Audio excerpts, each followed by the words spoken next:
Have you ever wondered what's in a supercar damper? Enjoy watching our in-house motorsport wizard Keith as he rebuilds a damper from the ground up. This special shocky is Supashock's patented through-shaft damper design, which is used by the entire Supercars grid since 2020.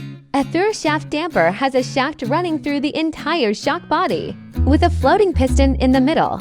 It allows for improved valve flow from the short and long strokes required in modern race cars, while allowing for lightweight and compact components. It takes a seasoned expert to service these dampers, due to the precision and technicality of the hardware. Keith has been working on race cars for most of his life and is Supershock's Supercars oracle. The dampers are filled with a proprietary custom-made oil and nitrogen gas.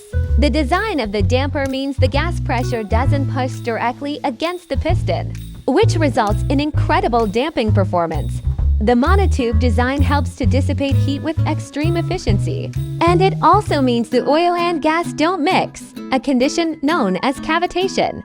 Cavitation leads to reduced damping performance and is a drawback of twin-tube design dampers found in most regular passenger vehicles.